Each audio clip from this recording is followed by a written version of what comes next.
Me conta uma coisa, você sabe qual que é o melhor óleo para você cozinhar?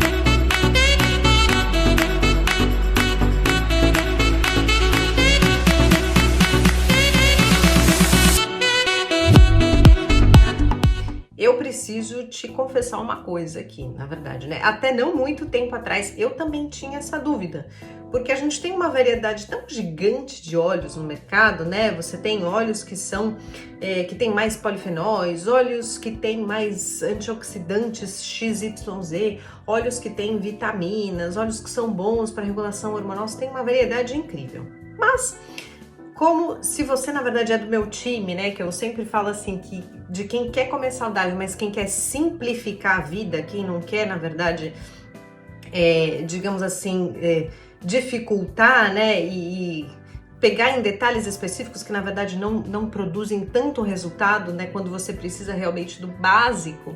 Então, o que eu quero te falar? Eu quero te contar realmente, assim, a regrinha básica que eu uso pra mim, que eu quero dividir com você, e que resolve, eu acho que a grande maioria, né, das questões, tá? Que é a primeira coisa, quando você for cozinhar, eu quero que você pense o seguinte: poxa, são 3 degraus, digamos assim, 3 tipos, né, 3 estágios de cozimento. Eu vou fritar, grelhar, temperaturas mais altas, estágio 1. Eu vou cozinhar em temperaturas medianas, que é como se você fosse fazer alguma coisa refogada no fogão, ou se você for assar no forno, né? Que seria, digamos assim, o patamar 2, né? E o patamar 3, eu vou só temperar um alimento, então eu não vou submeter aquele alimento ao calor, tá? Então eu sempre penso assim, eu tenho 3 escalas de temperatura, né? E aí, em função de cada uma dessas 3 escalas, eu escolho os óleos que eu vou usar, tá?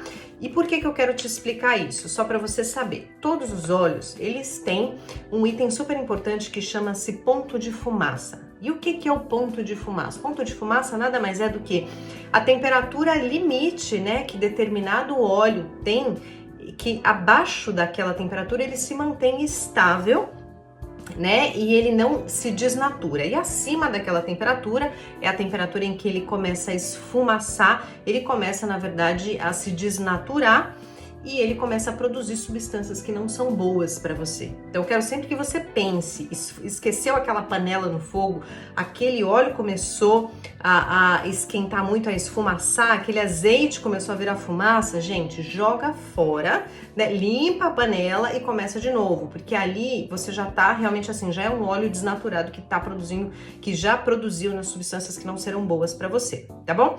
Mas aí, voltando aos 3 patamares de cozimento, então eu quero sempre que você pense isso.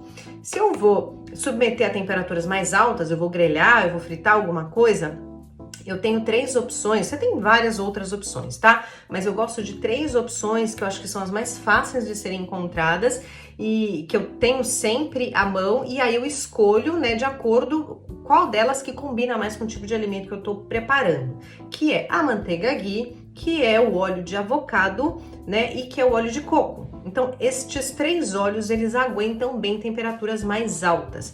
Então, por exemplo, eu acho que grelhar um filé de peixe combina bem com o óleo de coco. Eu acho que um bife já combina muito mais com uma manteiga ghee ou com um óleo de avocado. Então, assim, escolha, digamos assim, você precisa testar, né, para ver aquilo que você gosta mais. Mas essas 3 opções são opções de óleos bem resistentes e mais estáveis a temperaturas mais altas, tá?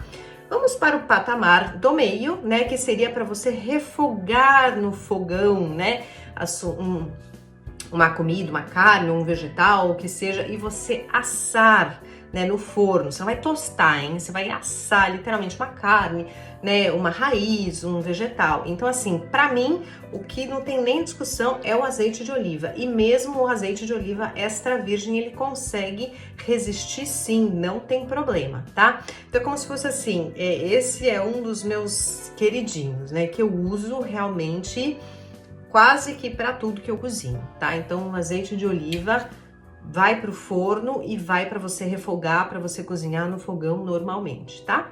E o terceiro patamar é aquele patamar onde você vai temperar uma comida ou uma salada ou uma outra comida depois que ela já está pronta, que você não vai submeter ao calor.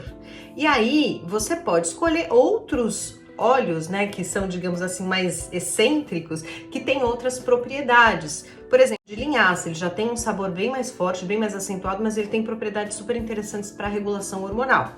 Mas não é pelo sabor em si, mas é por outras propriedades. Tudo bem, até aí, isso aí a gente já tá indo um pouquinho mais a fundo, um pouquinho mais além, digamos, do básico, né? Porque o básico que eu quero que você sempre pense é isso: temperaturas mais altas.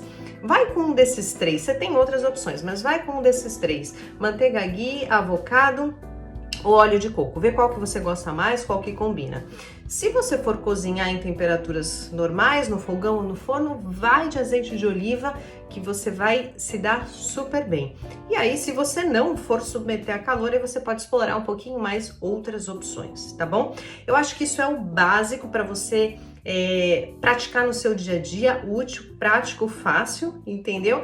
E aí, se você, depois que você já dominar digamos assim, essa regrinha básica, aí sim você explora outras possibilidades. Mas eu acho que isso ajuda muito, né, a matar alguns fantasmas e para você realmente preservar mais nutrientes e evitar e diminuir, na verdade, né, o consumo de substâncias que são nocivas para o seu corpo se você utilizar, digamos assim, o óleo errado na temperatura errada. Tá bom? Um beijo grande para vocês e se tiverem alguma dúvida com relação a isso, pode me mandar uma mensagem ou escrever aqui nos comentários que eu te respondo com o maior prazer. Beijos!